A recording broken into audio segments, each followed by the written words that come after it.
Indiana Mayor Pete Buttigieg has officially entered the 2020 race, as I mentioned before, talking to Chris Darwalt. He's 37 years old. He's an openly gay Democrat who kicked off his campaign on Sunday, calling President Trump's "Make America Great Again" message a myth. And that's why I'm here today, to tell a different story than "Make America Great Again." Because there's a myth being sold to industrial and rural communities. The myth that we can stop the clock and turn it back. It comes from people who think the only way to speak to communities like ours is through resentment and nostalgia. They're selling an impossible promise of returning to a bygone era that was never as great as advertised to begin with.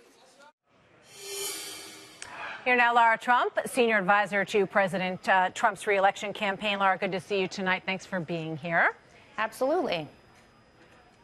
So what did you think about that? He says, you know, that we shouldn't promise people that we can go back to a bygone era that is not going to be recreated again in this country. Well, first of all, I disagree with pretty much everything he said. How horrible that a presidential candidate, someone who wants to run our country, is talking about not making America great. I actually don't understand his strategy with that. But the difference is that you can't refute it if it's working, Martha, and it's working for the people of this country. We see under this president so much success, economic success, seeing manufacturing jobs coming back to this country. The people that he was specifically referring to are the ones who are feeling the biggest benefit from this president. So I wholeheartedly disagree with everything he said, and especially, again, as someone who wants to be the president of our country, to say that he doesn't want it to be great, Make America Great, is a myth. It's not a myth if it's working, and it's working every single day. All right, let's talk a little bit about Bernie Sanders, who went after your boss in the re-election campaign, also your father-in-law, President Trump, basically saying that, you know, that it's been a myth and that he has basically benefited the rich people in this country, and that is, you know, creating a scenario of great economic inequality in America, and he wants to sort of even everything out through some economic redistribution.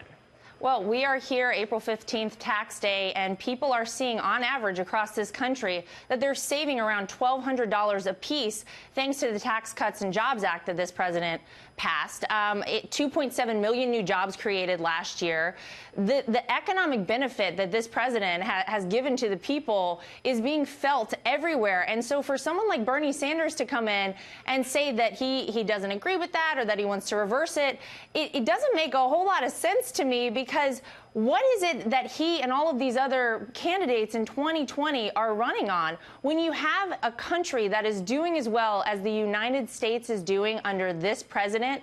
And I saw that the DNC chair was saying that promises were not kept by this president. This president, of all presidents, Martha, has kept almost every single promise that he made to this country, and we're feeling it every single day. So I know Bernie likes to talk a lot, but let me transfer a question directly from Bernie Sanders, who asked Brett and I, he said, you know, when you talk to the president, and I don't have the president right here right now, but I have an advisor to his campaign. You got me. Tell him that he also needs to release his tax returns, just as Bernie Sanders did tonight and other candidates are doing.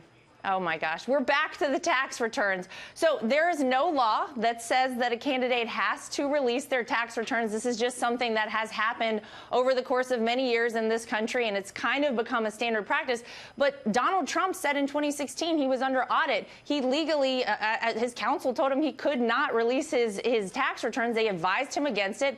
I think he listened to them quite smartly. He is still under audit. He is still not releasing his tax returns. The people in 2016 of this country did not care about it. I don't think they care about it now. It seems to be a good talking point, though, for the Democrats, because Russia was not sticking. So no change on that front. We'll report back to Bernie. No change. Thank you very much, Lara. Good to see you tonight. Thank you for being here.